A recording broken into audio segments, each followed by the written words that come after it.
Good morning, everybody. So I'm just going to wait a minute just for you guys to just start to join in for today's Self-Love Sunday Live. Hi, Marcus. Thanks for coming in. Just waiting for a few other people to join in, and then I'll start. But I hope you're doing really well. And so today is Self-Love Sunday Live, and I'm going to be talking today about Swadhyaya, which is the practice of self-studying. So first of all, I just want to put it out there. Hi Krupa, thanks for coming in and happy birthday. It's Krupa's birthday today. So just going to do a shout out to you today. Thank you for joining. I've been thinking of you this morning as well. So thanks for coming in. So just coming back to the subject, so I want to talk about Swadhyaya, which is the practice of self-study. So first of all, the reason I wanted to talk about this, a few more of you joining in, thanks for coming. The reason that I want to talk about this is because yoga is obviously the practice of postures and asana, and this is what we really see a lot on Instagram and social media and things like that. But there's such a big other side and a big other topic. There's so many other topics within yoga that we can talk about and look at. And Swadhyaya is the practice of self-study. So Swa means self and Dhyayaha means study.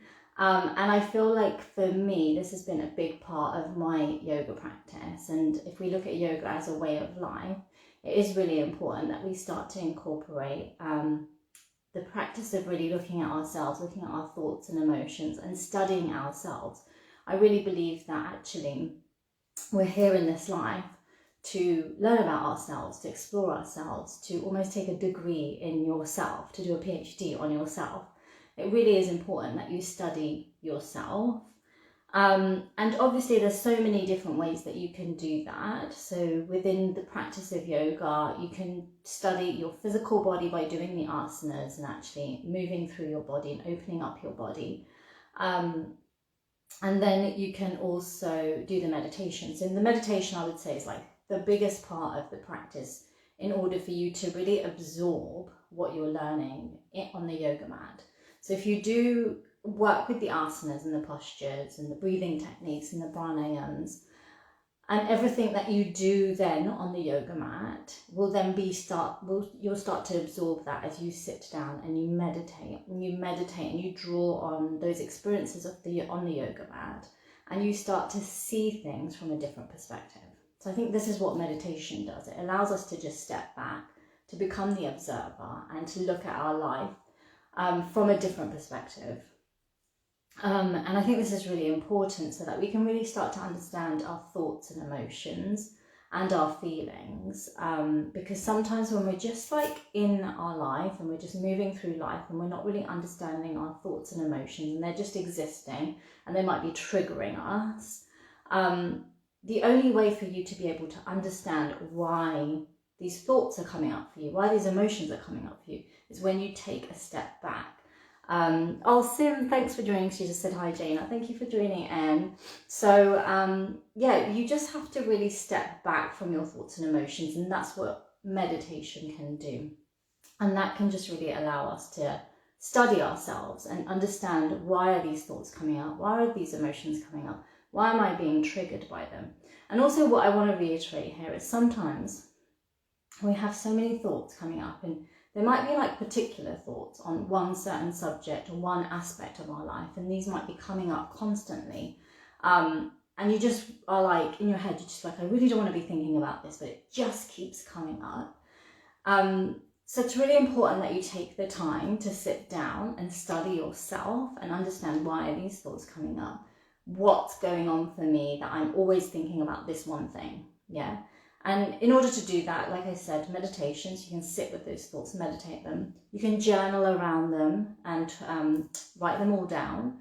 And this also gives you a new perspective, because when you've got thoughts going around and around your head, sometimes we need to just empty those out. When you empty those out onto a piece of paper and you write them down and then you reread them, it will just give you a different perspective on those thoughts and emotions and where they're coming from. And it'll also give you that opportunity to release them. And then when you sit down and meditate, you can observe those thoughts. So you become the observer. You watch those thoughts from a distance, and you can just start to get a new perspective on life.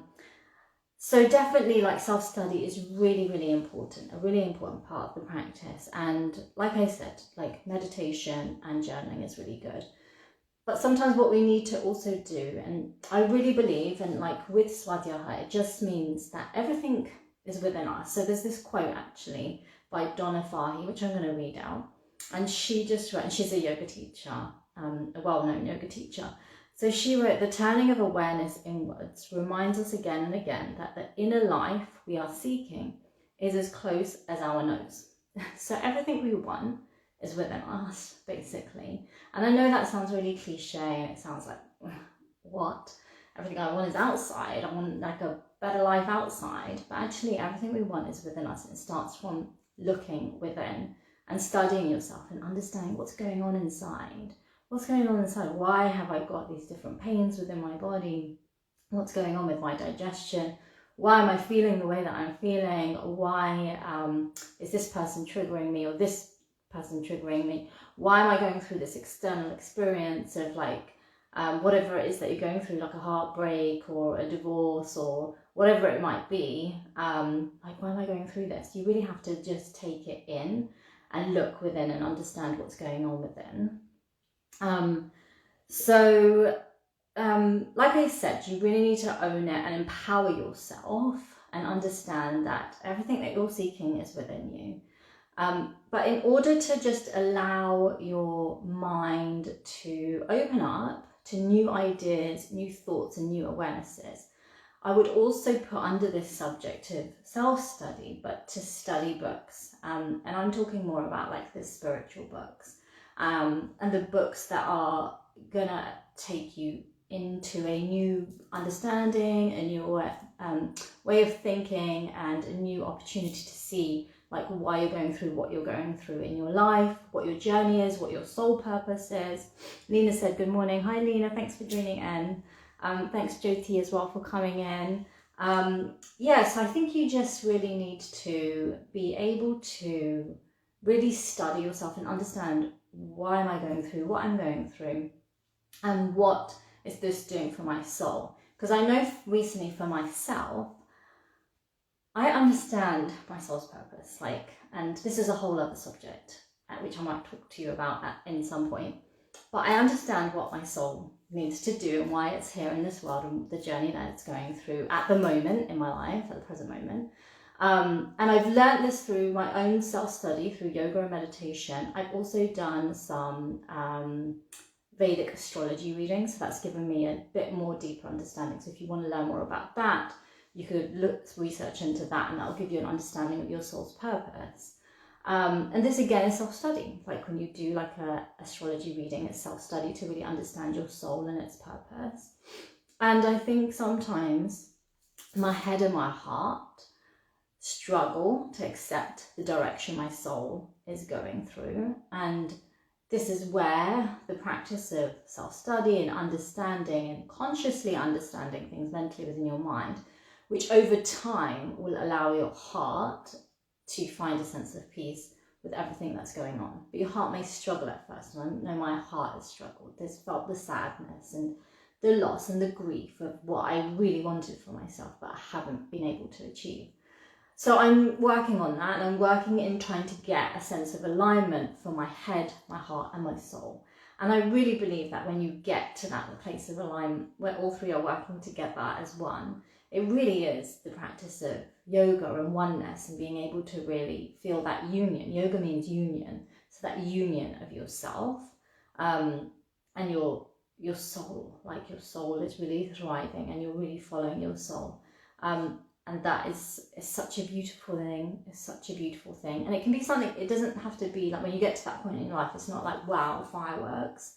It can be something really subtle. It can be something where you're just moving through life, just quietly, peacefully, with a great sense of love and understanding for yourself. So like I said, also studying and reading. So as you can see behind me, I've got those books because I'll admit, like, before I had kids, I used to read a lot. And then I think after I had kids, it's kind of slowed down. But I know that I'm going to get back into it at some point in my life and read like these spiritual texts, which are so valuable and so important. So the first book that I would recommend, and it's just what I came into when I started practicing yoga, is the Autobiography of a Yogi. And this is an amazing book, and I read the book and I kind of started practicing the lessons through Paramahansa Yogananda, and then I followed it quite deeply, and I've started to do the Kriya Yoga. So he's got some lessons through the Self-Realization Fellowship where you can become a Kriya Ban and you can learn Kriya Yoga. And I think that really takes, if you practice yoga, that takes you really deep into your yoga practice, and it can really give you a greater sense of understanding of why you're here and what your journey is as you go through life. And under the Self-Realization Fellowship, which is set up by Paramahansa Yogananda, there's lots of other books, lots of other like spiritual books, which I've kind of got here. There's loads of other books that you can read. Some of the sort of easier ones to read are like The Journey of Self-Realization. That's really good, and there's a series of that. There's a volume and a series of that, so that's a really good series to read. And then there's even like the Yoga of the Bhagavad Gita. And that's what I wanted to get through next, because the Bhagavad Gita is definitely going to help you with your self-study and your Swadhyaya. So this is the one by the Self-Realization Fellowship by Guruji, which you can read. But there's loads of other books. So that's just my journey that I've been on, and that's my connection with Paramahansa Yogananda. He has become my guru because I've done the Kriya Yoga. If you feel compelled to go down that path, maybe I'll share like a link to his lessons and teachings. So he's got some beautiful lessons which you can do from home, and you can then do the lessons, and then you can go for the Kriya Ban and work through achieving Kriya Yoga. And if you do that, you really have to be dedicated to the path and practice Kriya Yoga every day. But I think it really is like helped me to deepen my yoga practice, but to also understand myself and my journey and where I'm going. Another book that I read many years ago, and I actually don't have it here with me, but it's the Dark Side of the Light Chasers, and I've forgotten who the author is. Actually, it's just gone off my mind completely. But the Dark Side of the Light Chasers, look into that. That is really good, and it really allows you to understand sometimes like the dark side of your life, like when you do go through the struggles and the challenges, to understand why you're going through them in order to get to the light, to get to the love, to get to the joy, to get to the peace, to, you know, all of that. So we need to understand that journey. So that's a really good one. Another good one is this self-observation, just called Self-Observation by Red Hawk. I don't know who the actual author is, but it's Red Hawk. But I read this one many years ago, and that really helped me to understand like my self-observation and what that is, and really looking at yourself quite deeply. And I know it probably sounds quite indulgent and quite selfish, right? But it's not. It really isn't. We really need to take the time to study ourselves and look into our own inner journey. So those are some of the books that you can study and you can work through to help you with Swadhyaya and the self-study. But if you don't want to sort of go down that side and you don't want to work with the spiritual readings and texts yet, then that's okay. Like, that's really fine. That can come maybe later on, or maybe if you're just not into that side of the practice, that's okay. But then I would just definitely encourage you just to do your own meditations in the morning. And in the evening, or whenever you get time to actually meditate, to give yourself that space and time. That's the number one thing that you can do to really study yourself, and then to also do the journaling, and that will give you an insight into like what is going on for you and where you're at. And then obviously external things like reading books, like I said, getting an astrology chart reading done, things like that can help. Things like then doing Reiki, you could do Reiki sessions to understand like emotions and feelings that are coming up for you and how these can be released. And what I would encourage you as well, if you're doing like some sort of healing like that, if you're doing it with somebody else, is to really understand, like, if you're going in and you're just having a Reiki session done, like I've had this before where I've had a Reiki session, someone's worked with my energy and moved energy through me and out of me, and that was it. Like, I didn't, afterwards it was just like, okay, thank you, bye, that's done. But I actually prefer those kind of Reiki sessions where you kind of can communicate with each other and you talk to each other about, like, okay, what's going on here? I can feel, you know, as a Reiki practitioner, I would say, like, I can feel this energy, you know, what is this relating to something? And to actually open up the discussion and understand, like, what's coming up for you, what needs to be healed, how do we heal this, and how do we move through it and out of it, and which direction do I want to go in, where do I want to feel, and what do I want to feel, and how do I want to feel it. So I just wanted to really, I mean, this was a really brief talk about Swadhyaya, self-study. I feel like there's probably a lot more to be said about it, but I just wanted to touch on it really today, because like I said, I just feel like with yoga, everyone just associates yoga with doing the asana practice. But there's so much more to it, and you know, like some days if you can't do an asana yoga practice, that's okay. Instead, take the time to do some reading, to do some meditation, to do some journaling.